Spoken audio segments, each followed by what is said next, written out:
తెలంగాణ రాష్ట్ర శీతాకాల అసెంబ్లీ సమావేశాలు కొనసాగుతున్నాయి. ఒకవైపు అసెంబ్లీ సమావేశాలు మొదటి రోజే ప్రారంభమయ్యాయి. తెలంగాణ అసెంబ్లీ సమావేశాలు ఈ రోజు మొదటి రోజులో భాగంగా డిసెంబర్ 9 తెలంగాణ రాష్ట్ర ప్రత్యేక రాష్ట్రంగా ఏర్పాటుకు సంబంధించి ప్రకటించిన రోజు కాబట్టి అటు ప్రభుత్వం కూడా అట్టహాసంగా ఈ రోజు ఉత్సవాలు నిర్వహించేది. అదే సమయంలో సాయంత్రానికల్లా తెలంగాణ తల్లి విగ్రహాన్ని అధికారికంగా లాంచ్ చేసేందుకు సిద్ధమవుతోంది. అయితే ఉదయాన్నే అసెంబ్లీ సమావేశాలు ప్రారంభమైనటువంటి ఆ మొదటి సెగ్మెంట్లోనే పెద్ద ఎత్తున బీఆర్ఎస్ పార్టీ శ్రేణులు అక్కడికి రావడం, అదానీ రేవంత్ ఏకే అనే నినాదంతోనే అదానీ రేవంత్ బాయ్ బాయ్ నినాదంతోనే అక్కడ రావడం జరిగింది. టీషర్ట్ ధరించారు.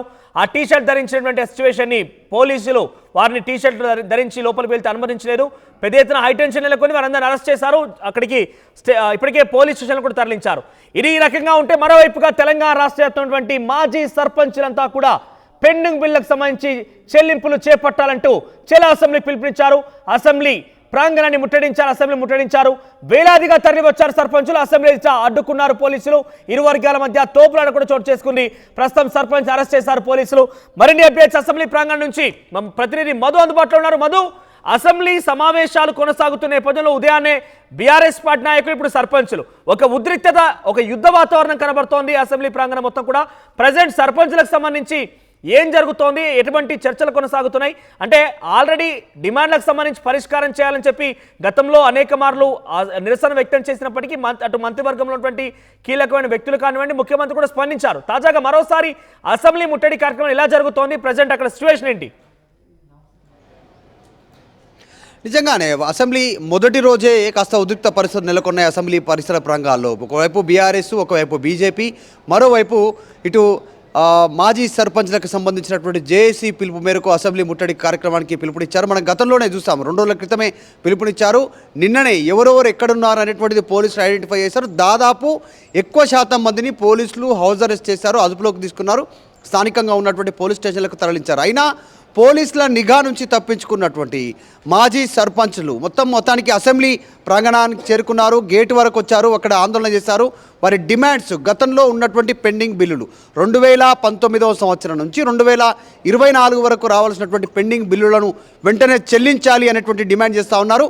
మనం చూసాం గతంలోనే అనేక మంది సొంత ఆస్తులను కుదువబెట్టి గ్రామంలో ఉన్నటువంటి కొన్ని పనులను డెవలప్మెంట్ చేయడానికి ఖర్చు పెట్టుకున్నామని చెప్తా ఉన్నారు. ఇప్పటికే చాలామంది మా సర్పంచ్లుగా పనిచేసినటువంటి వారు ఆత్మహత్య చేసుకున్నారు.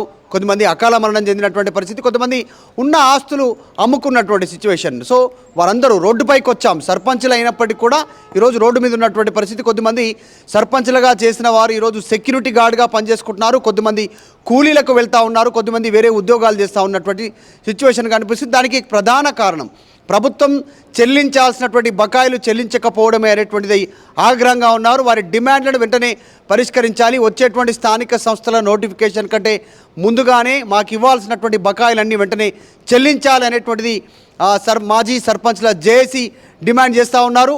మొత్తానికి అసెంబ్లీ చేరుకున్నారు, పెద్ద ఎత్తున ఆందోళన చేశారు. పోలీసులు వారిని అరెస్ట్ చేసి స్థానిక పోలీస్ స్టేషన్కి తరలించినటువంటి సిచ్యువేషన్ ఇది. ప్రభుత్వం పైన ఒత్తిడి పెంచే కార్యక్రమాన్ని చేస్తూ ఉన్నారు. సంక్రాంతి తర్వాత స్థానిక సంస్థల నోటిఫికేషన్ విడుదల కానుంది కాబట్టి అంతకంటే ముందుగానే మా సమస్యలు పరిష్కారం చేయాలనేటువంటి డిమాండ్ని తెరపైకి తీసుకొచ్చిన భాగంగానే అసెంబ్లీ ముట్టడికి పిలుపునిచ్చారు.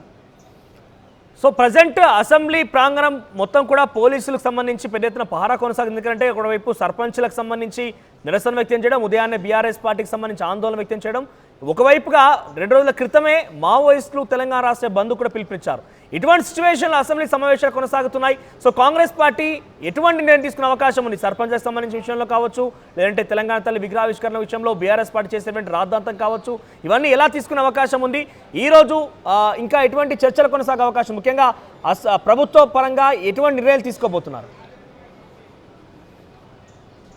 అసెంబ్లీ పరిసర ప్రాంగణంలో మొత్తం కొన్ని కిలోమీటర్ల వరకు, దాదాపు 4 నుంచి 5 కిలోమీటర్ల పరిధి వరకు 144 సెక్షన్ ఉంది. అసెంబ్లీగా చుట్టుపక్కల ప్రాంతాలకైతే గుమిగూడడానికి వీల్లేదు, ధర్నా చేయడానికి అనుమతులు లేవు.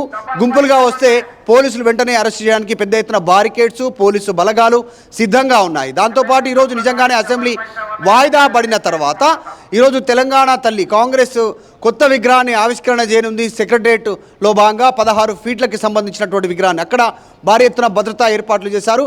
ప్రోటోకాల్ ప్రకారంగా ఈరోజు ఉన్నటువంటి ప్రభుత్వంలో కీలకమైన వ్యక్తులంతా ఈరోజు సాయంత్రం అక్కడికి చేరుకోనున్నారు. భారీ ఎత్తున బాణసంచా కార్యక్రమాలు, ప్రజలను 1,00,000 మంది మహిళలను అక్కడికి తీసుకెళ్లాలనే ఆలోచన చేస్తూ ఉంది అధికార పార్టీ. కాబట్టి భారీ భద్రత ఉంది. సెక్రటేరియట్ నుంచి అసెంబ్లీ ప్రాంగణం వరకు, అసెంబ్లీ ప్రాంగణం నుంచి ఖైరతాబాద్ వరకు, ఖైరతాబాద్ నుంచి హిమాయత్ వరకు, అటు నుంచి ట్యాంక్ బండ్, ఈ పరిసర ప్రాంతాలన్నీ కూడా పోలీసు నిర్బంధంలో ఉండే అవకాశం ఉంది. ఇప్పటికే ట్రాఫిక్ డైవర్షన్ చేశారు. ఒకవైపు మాజీ సర్పంచ్లకు సంబంధించినటువంటి పిలుపు, నిజంగానే మావోయిస్టుల పిలుపు, బంద్కు పిలుపునిచ్చినటువంటి పరిస్థితి. బీఆర్ఎస్ కార్యాచరణ సిద్ధం చేస్తూ ఉన్నారు. దీనికి పోటీగా, విగ్రహానికి పోటీగా మళ్ళీ తెలంగాణ తల్లి పాత విగ్రహ నమూనానే మేడ్చల్లో ఎమ్మెల్సీ షంబీపూర్ రాజు ఆధ్వర్యంలో పెద్ద విగ్రహాన్ని అక్కడ ఓపెన్ చేస్తూ ఉన్నారు.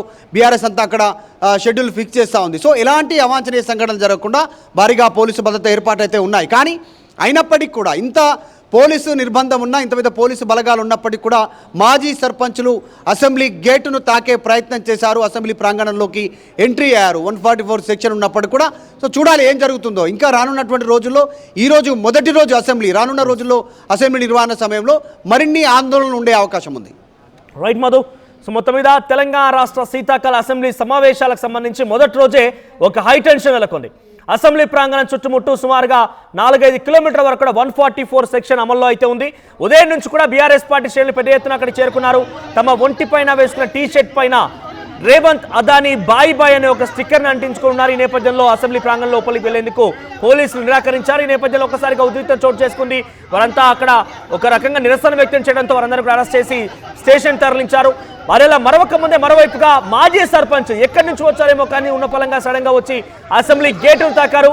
అసెంబ్లీలోకి వెళ్లేందుకు ప్రయత్నం చేశారు. తమ పెండింగ్ ఉన్నటువంటి బిల్లుని చెల్లించే వరకు కూడా ఈ ధర్నా నిరసన వ్యక్తం చేస్తూనే ఉంటామని చెప్పడం జరిగింది. ఇప్పటికే చెలా అసెంబ్లీ పిలుపును కూడా ఇచ్చారు.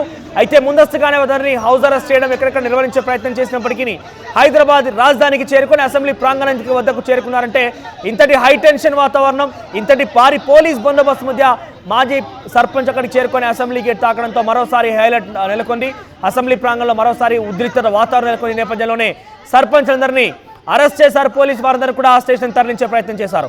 ఒకవైపు అసెంబ్లీ సమావేశాలు, సాయంత్రం తెలంగాణ తల్లి విగ్రహావిష్కరణ, మరోవైపుగా బీఆర్ఎస్ పార్టీకి సంబంధించినటువంటి ఉద్రిక్తత వాతావరణం, మాజీ సర్పంచుల నిరసన, మావోయిస్టుల బంద్, ఒక హై టెన్షన్ వాతావరణం నెలకొని తెలంగాణ రాష్ట్ర వ్యాప్తంగా ఒక ఉత్కంఠ వాతావరణం నెలకొంది. మరి ఇటువంటి వాతావరణం మధ్య ప్రభుత్వం ఇంకా ఎటువంటి నిర్ణయాలు తీసుకోబోతోంది, ఎటువంటి పోలీస్ భద్రత ఏర్పాటు చేయబోతుందో మాత్రం చూడాలి. ఆర్టీవీ యాప్ వార్తల్ని క్షణాల్లో చదివే అవకాశం ఉంటుంది. ఒక న్యూస్ పేపర్, ఒక టెలివిజన్ ఛానల్ మీ చేతుల్లో ఎప్పుడూ ఉంటాయి.